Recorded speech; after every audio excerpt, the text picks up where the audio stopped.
Sebelumnya telah ditampilkan beberapa judul artikel yang menyatakan terdapat satwa hutan yang memasuki kawasan perkebunan atau pemukiman warga.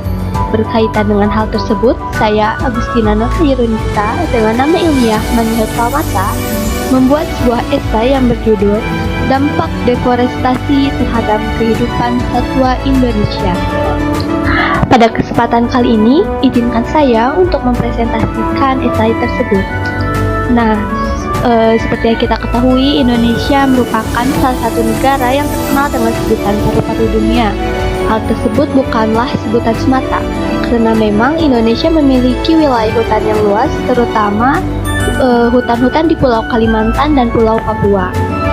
Nah, berdasarkan data dari Kementerian Lingkungan Hidup dan Kehutanan Indonesia atau KLHK, luas hutan Indonesia mencapai 94,1 juta hektar atau 50,1% dari total daratan pada tahun 2019.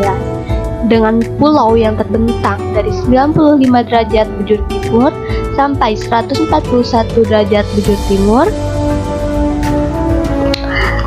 Tak ayal jika terdapat beragam jenis hutan, diantaranya terdapat hutan hujan tropis, hutan bakau atau hutan mangrove, hutan savana, hutan rawa gambul, dan hutan musim yang tersebar di berbagai pulau.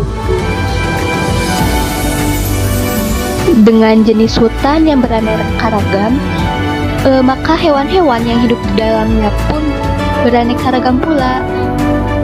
Sehingga berdasarkan data dari CBD atau Convention on Biological Diversity, Indonesia menjadi salah satu dari 17 negara megadiverse dengan 2 dari 25 hotspot dunia, 18 ecoregion global 242 zone, dan 24 endemic bird area dari BirdLife International.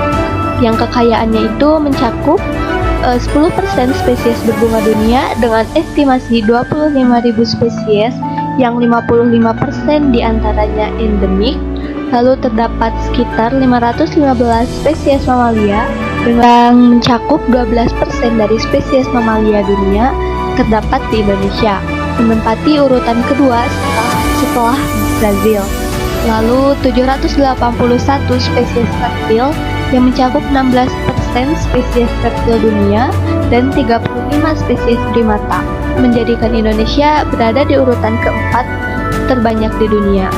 Lalu terdapat 1.592 spesies burung atau 17% dari spesies burung dunia dan 270 spesies amfibi yang menempatkan Indonesia masing-masing pada peringkat kelima dan keenam terbanyak dunia.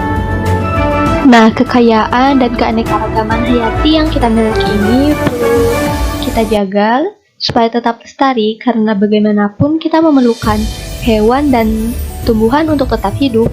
Lalu cara untuk menjaganya yaitu dengan meminimalisir ancaman yang dapat mengurangi keanekaragaman hayati. Di sini terdapat tabel 5 ancaman terbesar keanekaragaman hayati yang bersumber dari World Wide Fund for Nature Indonesia atau WWF, di mana dalam data ini disajikan bahwa ancaman terbesar yang menempati peringkat pertama terhadap keanekaragaman hayati yaitu perubahan guna lahan. Lalu apa sih hubungannya antara perubahan guna lahan dengan keanekaragaman hayati atau dengan kehidupan satwa? Nah, banyak spesies hewan yang tinggal di dalam hutan dan memanfaatkan alam. Oleh karena itu, di sini fungsi hutan sebagai habitat atau ruang hidup hewan-hewan tersebut. Penggunaan lahan dalam hal ini yaitu penebangan pohon yang dilakukan secara terus-menerus sampai hutan menjadi gundul disebut sebagai deforestasi atau pengundulan hutan.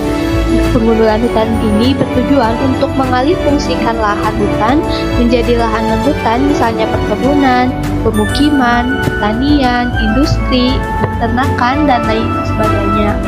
Hal yang mendorong tingginya kasus perubahan guna lahan adalah meningkatnya laju pertumbuhan penduduk serta ekonomi masyarakat. Karena peningkatan laju pertumbuhan penduduk akan menuntut ketersediaan pemenuhan kebutuhan pangan, sandang, dan papan yang pada akhirnya akan mengorbankan kehidupan makhluk lain.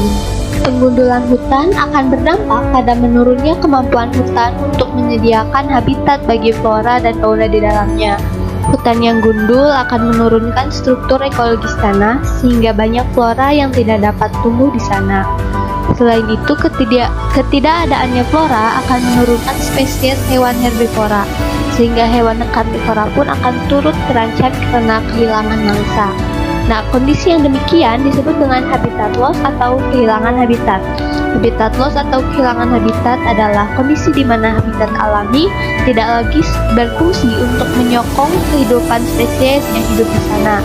Dalam proses tersebut, spesies yang sebelumnya hidup dan tinggal di sana terpaksa berpindah atau bisa saja mati dan musnah jika tidak menemukan habitat baru yang dapat menyokong kehidupannya. Dampak dari deforestasi dan habitat loss ini adalah terancam punahnya banyak spesies hewan, seperti yang dilansir dari website International Union for the Conservation of Nature atau IUCN dan laporan France 24. Indonesia memiliki 170 flora dan 189 fauna yang berstatus kritis terancam punah. Dari 189 fauna itu terdiri dari 29 kelas apes atau unggas, 11 kelas reptilia, 3 kelas amfibia, 26 kelas mamalia, dan selebihnya satwa lautan. Nah, kasus yang disebutkan pada beberapa artikel di awal video tadi adalah dampak nyata dari habitat loss akibat deforestasi hutan. Beberapa hewan kehilangan sumber makanannya sehingga memasuki kawasan perkebunan dan pemukiman warga. Misalnya, seekor harimau Sumatera atau Panthera tigris sumatrae memasuki kawasan perkebunan warga di Desa Selekat, Kecamatan Bakongan Timur, Kabupaten Aceh Selatan, Provinsi Aceh, yang terjadi pada Oktober 2021. Di waktu yang sama, namun tempat yang berbeda, 2 ekor harimau Sumatera diketahui berkeliaran di pemukiman warga, tepatnya yaitu di Desa Siraisan, Kecamatan Sosopan, Kabupaten Padang Lawas, Provinsi Sumatera Utara. Selain itu, dilansir dari CNN Indonesia, seekor orangutan memasuki kawasan pemukiman warga di Desa Lusan, Kecamatan Muara Komam, Kabupaten Pasir, Provinsi Kalimantan Timur pada 8 Juni 2021. Nah, teman-teman, di daerah saya pun terjadi kasus yang serupa. Saya sering melihat kawanan orangutan atau monyet yang memasuki atau berkeliaran di perkebunan warga. Orangutan tersebut sering mengambil hasil perkebunan, misalnya pisang, tomat, singkong, dan lain-lain, sehingga sering membuat warga kesal. Biasanya warga menakut-nakuti orangutan tersebut dengan menggunakan bunyi-bunyian seperti petasan atau yang lainnya. Kemunculan hewan-hewan tersebut di sekitar manusia tentu membahayakan serta merugikan karena hewan tersebut dapat menimbulkan kerugian materi seperti kehilangan hasil panen atau hewan ternak, sampai timbulnya penyakit baru yang ditularkan hewan ke manusia.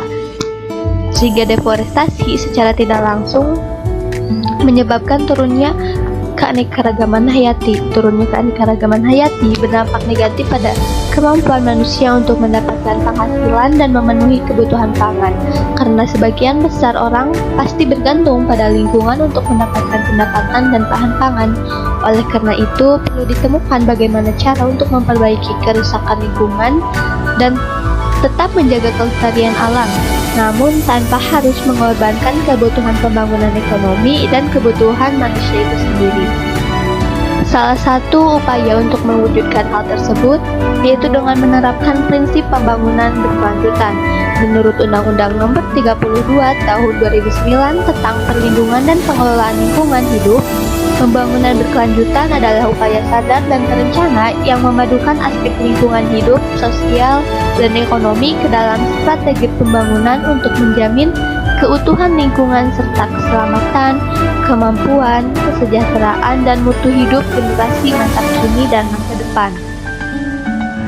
Salah satu indikator pembangunan berkelanjutan adalah lingkungan yang memperhatikan persentase area hutan, luas lahan tanaman pangan, luas lahan ekosistem kunci, kelimpahan spesies kunci, persentase luas hutan lindung, intensitas penebangan kayu, dan masih banyak lagi. Pembangunan yang berkelanjutan memerlukan kerjasama yang baik antara pemerintah dan masyarakat. Masyarakat biasanya melakukan metode reboisasi pada hutan tundul, sistem tebang pilih, dan lain-lain. Sedangkan pemerintah mengeluarkan kebijakan seperti menerapkan sebagian hutan sebagai hutan lindung, cagar alam, konservasi, dan lain sebagainya. Serta menerapkan banyak peraturan perundang-undangan sebagai kepastian hukum. Misalnya, Undang-Undang Nomor 18 Tahun 2013 tentang pencegahan dan pemberantasan kerusakan hutan yang akan menjamin keberadaan hutan secara berkelanjutan dengan tetap menjaga kelestarian dan tidak merusak lingkungan, serta ekosistem sekitarnya. Selain itu, undang-undang ini juga menjamin tindakan hukum dan memberikan efek jera bagi para pelaku perusakan hutan. Sekian yang dapat saya presentasikan. Mohon maaf apabila terdapat banyak kesalahan dan kekurangan. Terima kasih atas perhatiannya. Wassalamualaikum warahmatullahi wabarakatuh.